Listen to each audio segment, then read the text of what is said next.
Brother, ano po ang pananaw ng mga Mormons tungkol sa mahal na araw? Mormons na naman time out lang ano. Ano po ang pananaw namin bilang mga members ng The Church of Jesus Christ of Latter-day Saints? Gumugunit na din ba kayo nito taon-taon? Kasi damay naman lahat ng mga reliyon kahit hindi Katoliko pag nagbakasyon. So ano pong ginagawa niyong mga Mormon? Salamat po sa sagot. So ulitin lang natin po mga membro po kami ng The Church of Jesus Christ of Latter-day Saints. At ano po ang pananaw namin tungkol sa mahal na araw or Holy Week. Kasi nga naman sa tanong ni brother, dahil taon-taon ginugunita ito ng ating mga kapwa Kristiyano at damay nga naman tayo lahat sa bakasyon na yan. So bilang isang Kristiyano rin, ano ang ating pananaw tungkol sa mahal na araw? Ano mo magandang tanong ito dahil kahit ako, dahil hindi naman ako naging Katoliko, hindi ko talaga actually alam yung kabuuan, yung konteksto nitong mahal na araw. So sagutin natin ito mula dun sa pananaw mismo ng mga Katoliko kung bakit nila ginugunita yung araw na ito. Nakatuon ng atensyon ng mga Katoliko sa pagdurusa, sa pagkamatay at pagkabuhay na mag-uli ng Panginoong Hesukristo. Ito ay mahalaga para sa kanila dahil dito na ipapakita ang walang hanggang pag-ibig ng Diyos sa pamamagitan ng sakripisyo.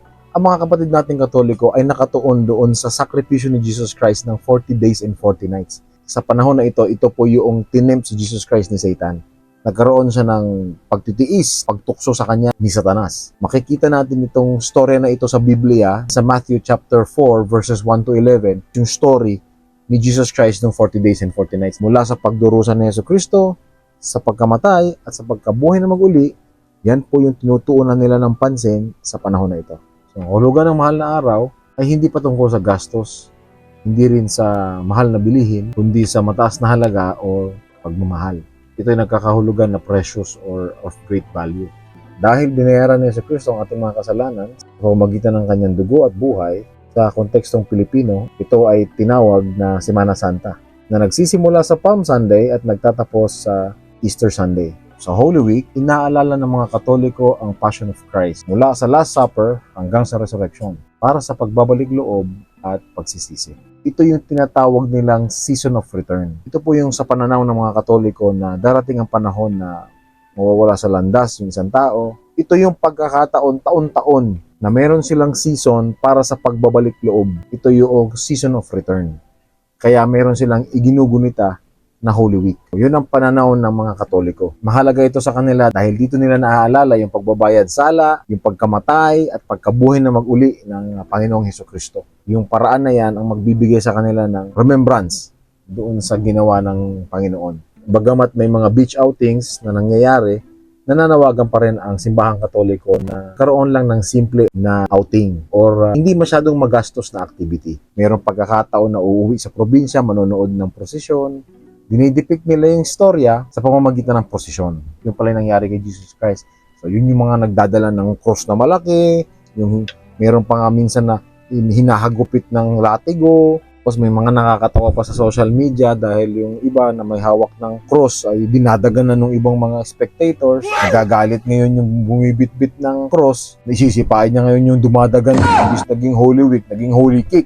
Minsan nawawala ng respeto kasi kaibigan nila yung nagdadala ng cross. Minsan nagkakaroon na ng personala. Respeto lang sa ating kapwa Kristiyano, no, sa kanilang ginugunita. Ito po yung pananaw ng Katoliko. Ngayon, ang gusto nating sabihin ngayon, bilang mga members ng The Church of Jesus Christ of Latter-day Saints, kami po ay Kristiyano rin. Bakit? Dahil naniniwala kami sa pagbabayad sala ni Hesukristo, sa pagkamatay ni Hesukristo, at sa pagkabuhay na mag-uli na mababasa natin sa Biblia. Naniniwala kami dyan. At yan ay nirerespeto namin. At hindi lang taon-taon namin yung ginagawa para magkaroon kami ng tinatawag nating season of return. Kami po, bilang Kristiyano, ay gumugunita hindi lang taon-taon. Ito po ay linggo-linggo. Pag nagsisimba po kami, amin pong tinatanggap ang sakramento ng tinapay at tubig, alaala sa laman at dugo na isinakripisyo ng ating Panginoong Jesucristo. Patototohanan ko ito na nanggaling ito sa Biblia. From what Jesus Christ experienced from that 40 days and 40 nights of fasting and sacrifice and temptation, and He performed the atonement, and then He was presented to Pilate, He was crucified, and He died, and then He was resurrected. yung story na yan ay pinatototohanan natin na galing sa Biblia. That makes us Christians too, because we believe in our Savior's sacrifices. Kung ano yung gamit yung Biblia, ay gamit din namin. Ibig sabihin, kung binasa niyo ang King James Version, ang Biblia ay nagpapatotoo sa mission ni Jesus Christ. Ang Biblia ay isang witness para patotohanan ang ginawa ni Jesucristo para iligtas tayo mula sa espiritual at temporal na kamatayan. Ang espiritual na kamatayan na kailangan niya tayong iligtas ay dito niya isinagawa ang kanyang pagbabayad sala. Ang pangalawa naman ay yung temporal na kamatayan kung saan doon siya namatay sa crucifixion. At pagkatapos ng 3 araw, siya ay nabuhay na mag-uli or na-resurrect. Ang resurrection ang magbibigay sa atin ng pagkakataong mabuhay din na mag-uli para tayo ay maligtas sa temporal na kamatayan. Pinatotohanan yan ng Bible. Meron tayong isa. Nakasulat din sa Bible sa Deuteronomy chapter 19 verse 15, at the mouth of 2 witnesses or at the mouth of 3 witnesses shall the matter be established. Sa bibig ng 2 or sa bibig ng 3, ang lahat ng bagay ay napagtitibay. At dito naman po sa New Testament, makikita natin sa Matthew chapter 18 verse 16. But if he will not hear thee, then take with thee 1 or 2 more, that in the mouth of 2 or 3 witnesses every word may be established. So mula sa 2 o 3 saksi, lahat ng salita ay napagtitibay. Ang Biblia ay isang witness na si Jesus Christ ay may ginawa para sa kaligtasan natin. Kailangan may magpatotoo kay Jesus Christ doon sa kanyang ginawa. Dito ngayon papasok ang pananaw namin bilang members ng The Church of Jesus Christ of Latter-day Saints. Bakit? Dahil meron kaming isa pang saksi ni Jesus Christ, which is the Book of Mormon. Sa mga merong mga duda kung ano yung Book of Mormon, ito po ay isa pang tipan, another testament of Jesus Christ na magpapatotoo sa Kanya. Yan ang dahilan kung bakit mo kami tinatawag na Mormon. Galing sa Book of Mormon. Dahil yung mga missionaries namin noong panahon noon, galing doon sa title page, The Book of Mormon. Ngayon, may mga protestante na nakakita noon at ipinangalan sa amin, mga Mormons yan. Doon nakuha ang aming palayaw na Mormons. So yung Book of Mormon, sisirain nila, nasasabihin nila sa inyo, huwag ninyong basahin yan, huwag ninyong buksan yan, dahil galing yan sa Diablo. Kapag ginawa ninyo yon na hindi nyo yan bubuklatin at babasahin, yan ang Book of Mormon ang magpapatunay na totoo ang Biblia. Yan yung pangalawang saksi ni Jesus Christ, patototohanan niya yung mababasa mo sa Bible tungkol doon sa kanyang pagbabayad sala. Simulan po natin sa Book of Mormon sa storya ni Nephi nung kausap niya ang Espiritu Santo. Si Nephi ay nabuhay 600 years before Christ. Ang storya sa Book of Mormon, sila yun nanggaling sa Jerusalem dahil nagpropesiya si Jeremiah doon, kung hindi kayo magsisi, sisirain ng Diyos ang Jerusalem. Hindi lang si Jeremiah ang propeta sa panahon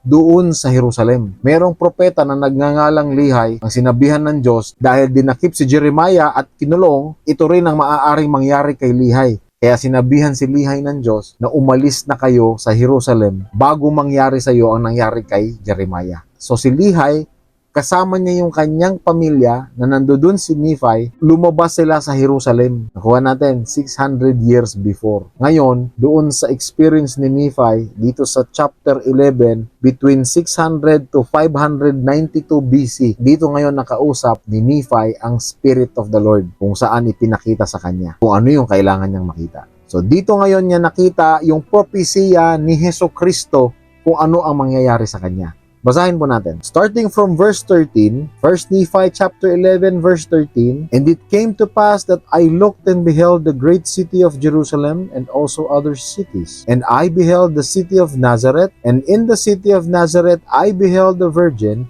and she was exceedingly fair and white. And it came to pass that I saw the heavens open, and an angel came down and stood before me, and he said unto me, Nephi, what beholdest thou? And I said unto him, A virgin, most beautiful and fair above all other virgins. And he said unto me, Knowest thou the condescension of God?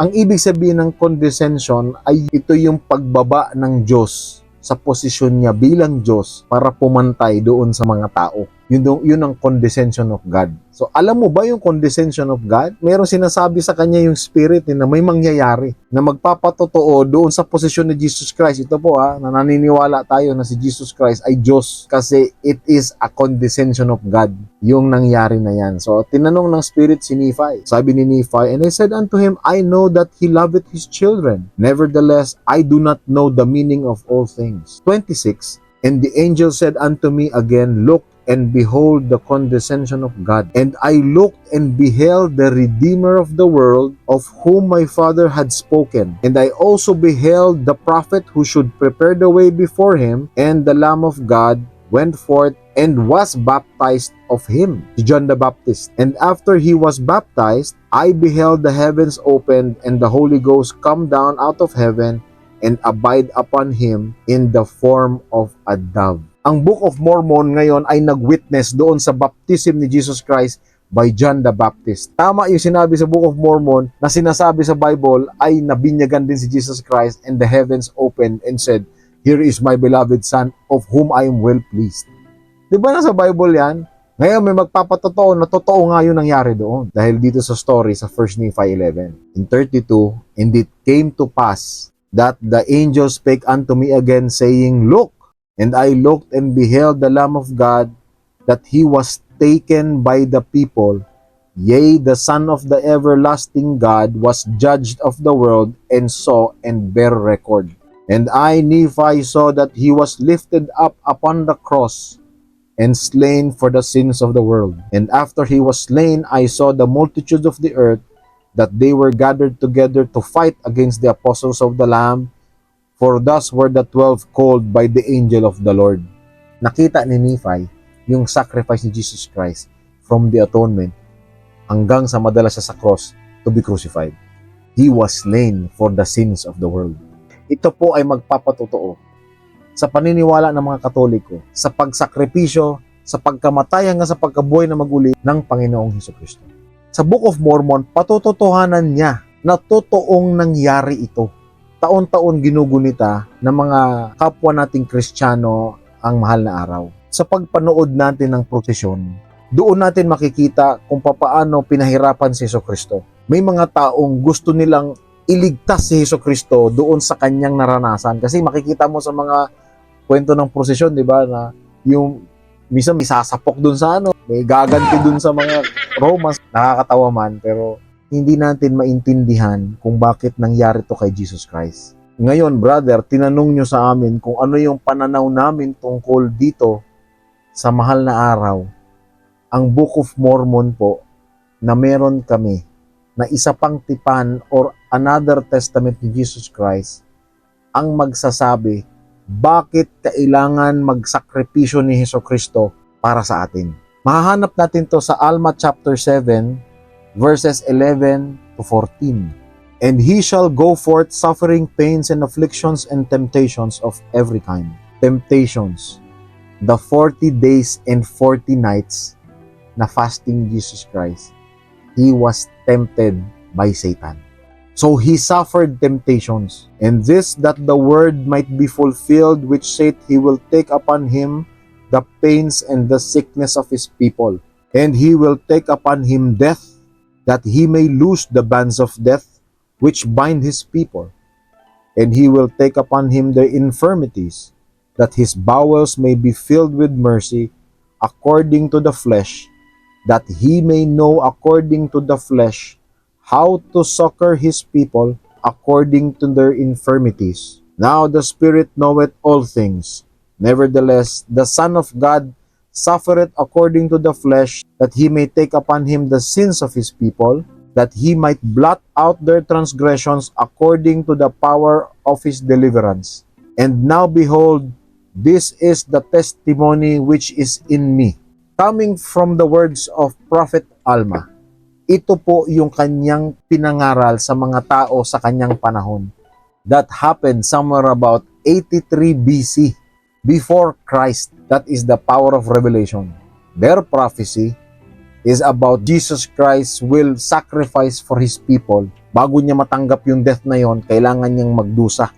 At yung pagdurusa na yon ang magbibigay sa kanya ng kaalaman kung papaano niya tayo tutulungan mula sa ating kahinaan, kasalanan, at ating mga imperfections. Ang kanyang misyon ay iligtas niya tayo. Paano niya tayo tutulungan?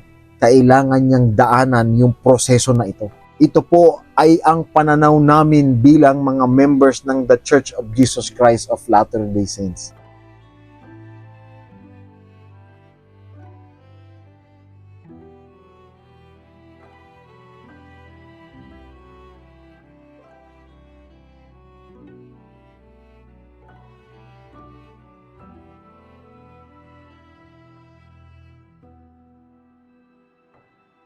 Ito po ay nanggaling sa Book of Mormon na pinatotohanan ang kanyang pinagdaanan. Ang pinagdaanan niya sa New Testament that happened somewhere about 34 AD was prophesied by many prophets, particularly by Alma in chapter 7 of the Book of Mormon, that Jesus Christ will suffer the infirmities of His people. Totoo pong nangyari ito. Taon-taon po ito na ginugunita ng mga Katoliko para palalahanan sila. This is the season of return.